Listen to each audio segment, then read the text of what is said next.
to Movie Rob. Today we're gonna go down the dark passage, the dark road. There's gonna be a lot of death, a lot of shooting and brutality, extreme brutality. We're gonna check out that 70s cool icon, Charles Bronson, and the Death Wish series. We're just gonna have a quick look. As usual, we're gonna have a look at the release date, the box office results, and just a kind of little bit of introduction to each movie. And these were films that were quite controversial when they came out, as we're gonna take a look at also. So buckle up and let's Death Wish.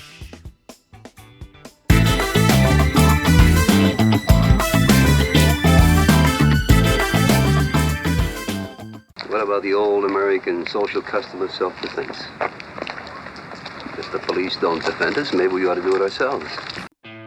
Death Wish is a gritty vigilante thriller starring Charles Bronson as Paul Kersey, a mild-mannered New York architect whose life is shattered when his wife is murdered and his daughter is traumatized during a brutal home invasion. Disillusioned with the police's inability to stop rising crime, Kersey gradually takes justice into his own hands, roaming the city streets at night and killing muggers. As his actions gain media attention, he becomes both a symbol of fear for criminals and a controversial folk hero for the public, forcing the authorities to quietly deal with a man whose vigilantism challenges the law itself. Upon its release in 1974, Death Wish sparked significant controversy for his portrayal of vigilantism.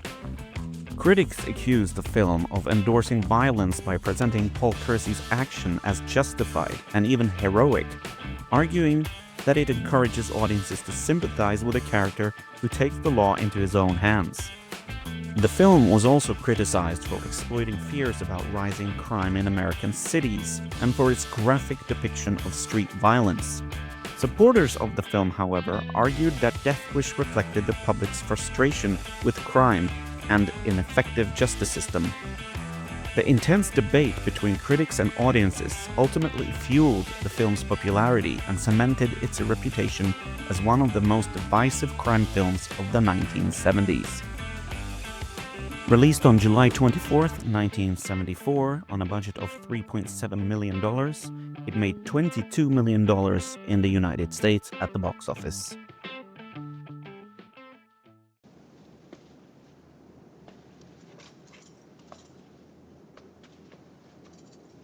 You believe in Jesus? Yes, I do. Well, you're going to meet him. Death Wish 2 continues the story of Paul Kersey, again played by Charles Bronson, now living in Los Angeles and trying to rebuild his life after the trauma of the past. When his daughter becomes a victim of a brutal crime that leads to her death, Kersey is pushed back into vigilantism. Armed once more, he hunts down the gang responsible, delivering violent street justice outside the law. More explicit and harsher than the original, the sequel focuses less on moral ambiguity and more on revenge, reinforcing Kersey's role as an uncompromising avenger. Death Wish 2 was even more controversial than the original film, due to its extreme violence and its clear endorsement of vigilantism.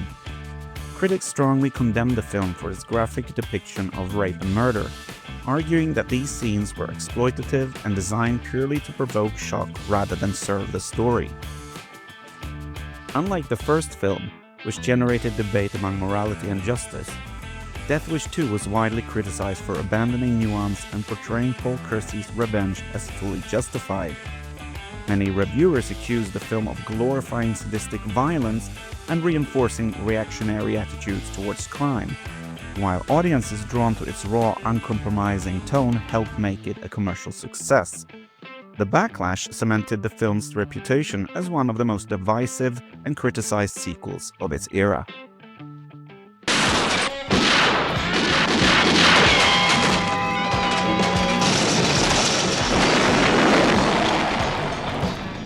Charles Bronson. Goodbye. Death Wish 2. He's doing it for you. Betty's giving a new building party next Thursday. We'd like you to join us. I'll be there. Are you sure you're free? What else would I be doing?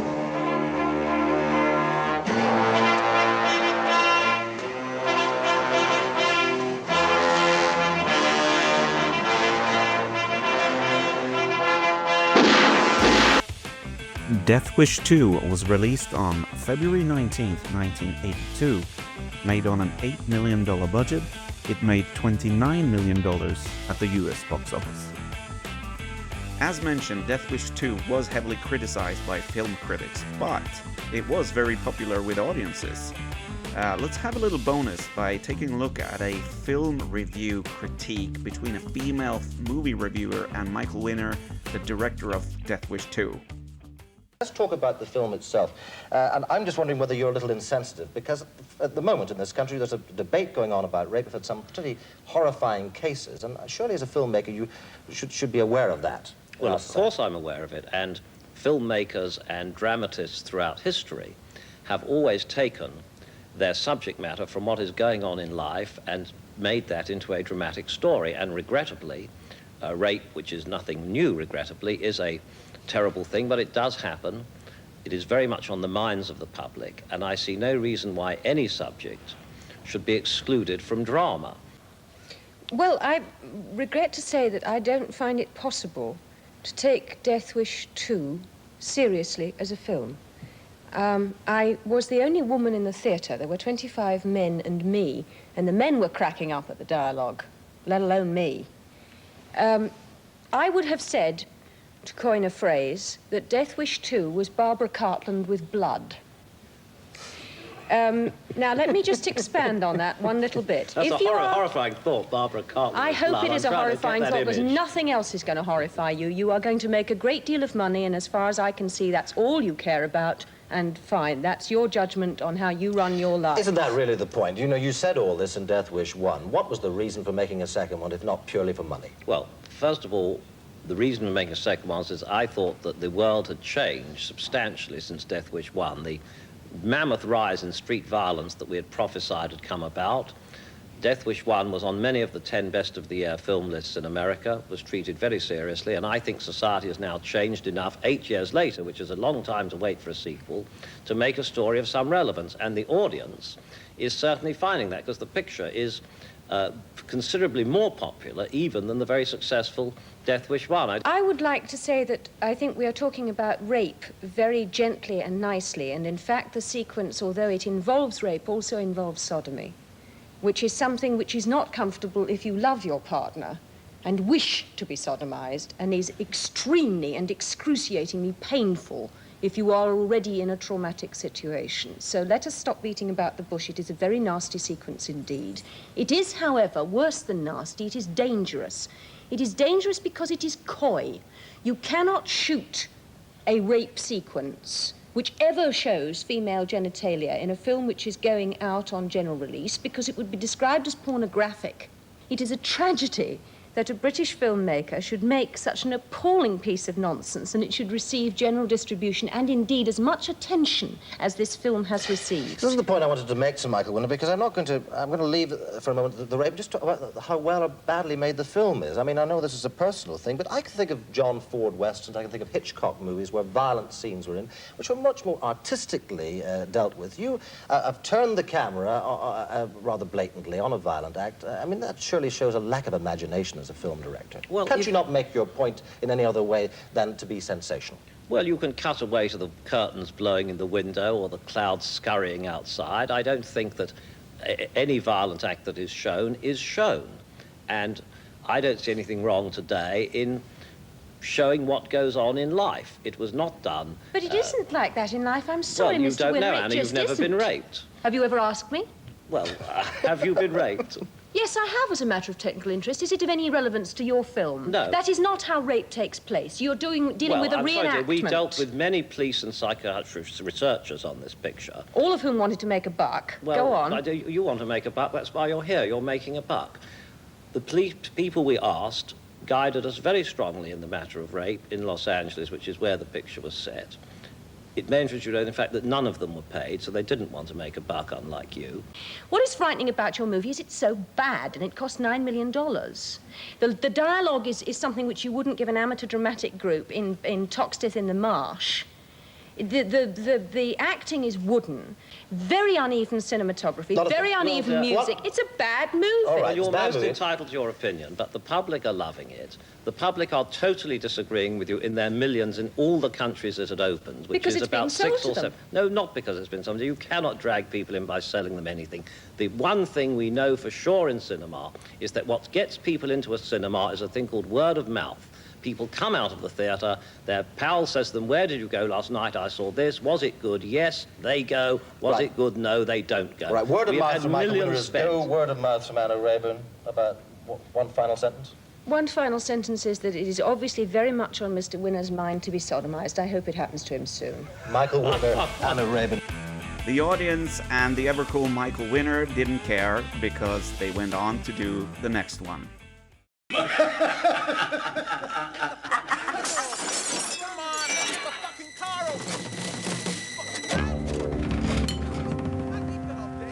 Excuse me, please.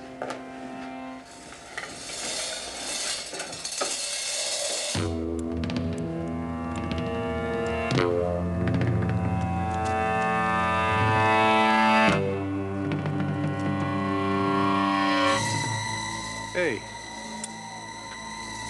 What's the problem? What? With the car. What's the problem? Just get out of my fucking face. Who are you? We're stealing the fucking car. What's it to you? It's my car. Now you gonna die.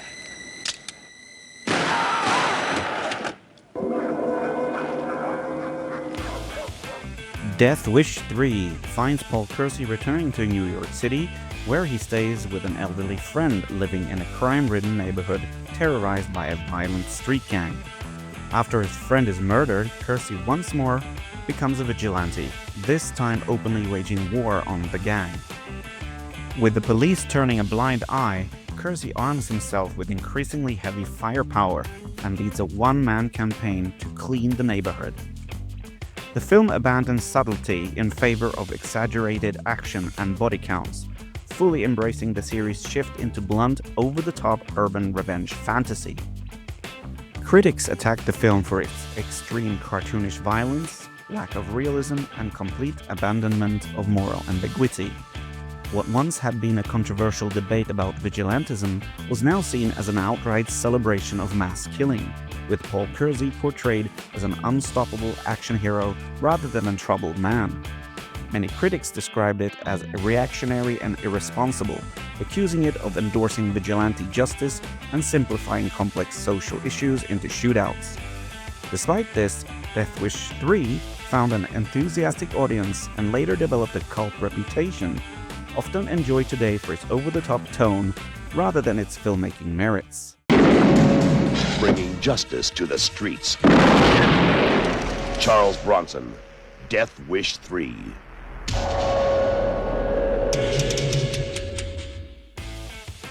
Death Wish 3 was released on November 1st, 1985. Made on a $9 million budget, it made $16 million at the box office in the United States. It has to be fair to say that Death Wish 3 was in competition with Arnold Schwarzenegger action movies and Sylvester Stallone action movies, so they kind of had to amp up the action. Who are you? Death. Death Wish 4, The Crackdown, follows Paul Kersey as he becomes involved in violent war against drug dealers. Living in Los Angeles, Kersey's life is again shattered when his girlfriend's daughter dies of a drug overdose, having been entangled with a powerful drug ring.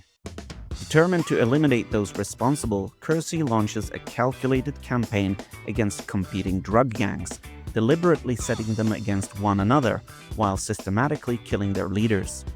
Unlike earlier films focused on street crime, the story centers on the drug epidemic, portraying Kersey as a ruthless one-man crusader taking on organized criminal networks. Death Wish 4 was met with largely negative critical reception, though for different reasons than some of the earlier sequels.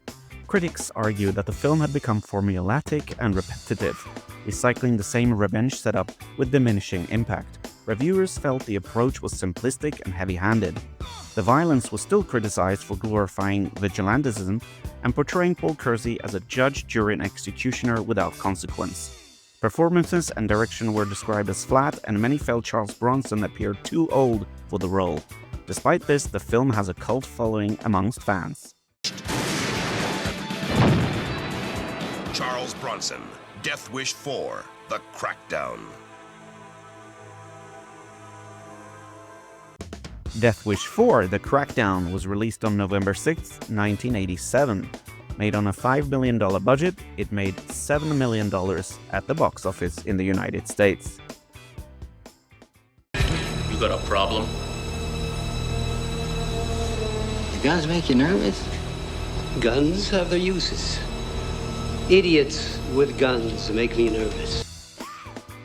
Charles Bronson returned one final time at the age of 73 in Death Wish 5, The Face of Death.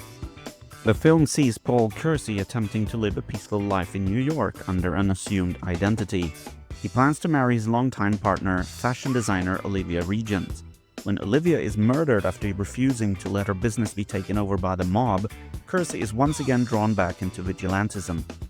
Using stealth, traps, and calculated killings rather than open street warfare, he hunts down those responsible. More subdued and somber than earlier sequels, the film presents a wary Kersey delivering one last act of personal revenge before finally stepping away from his violent crusade. Charles Bronson, Guns make you nervous? Death Wish 5. Death Wish 5, The Face of Death was released on January 14, 1994, almost 20 years after the original film. It was a commercial failure, having only made $1.7 million at the box office in the United States on a $5 million budget. There is no information on how the film did internationally, but most likely it barely made its money back. The film also marked Charles Bronson's last cinematic film release. Death Wish 5 ended the original series, but like everything else in Hollywood, everything has a reboot and a remake. I love my family. But when they needed me most... 911, what is your emergency? There's men, they're breaking into my house. I think they're here. No. I failed to protect them. Dad, where's Mom? The men who did it are out there. So there's nothing that you can do? Is that what you're saying? If a man really wants to protect what's his, I want to buy a gun. Director Eli Roth and action star Bruce Willis teamed up in 2018 for Death Wish. Willis plays Paul Kersey, a Chicago trauma surgeon whose personal life is shattered when his wife is killed and his daughter is critically injured during a home invasion. Frustrated by how slow the progress of the police investigation is going, Kersey becomes a vigilante, using his medical skills and firearms to hunt down criminals across the city. The film presents a contemporary take on the revenge story, blending action and dark moral ambiguity in the age of social media and urban violence. somebody has to do it. You're cocked, locked, and ready to rock. I'll say. They called him a guardian angel. He saved my life.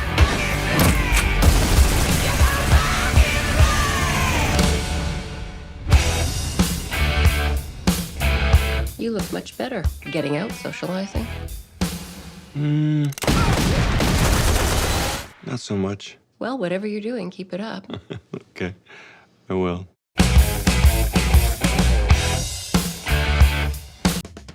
Death Wish was released on March 2nd, 2018.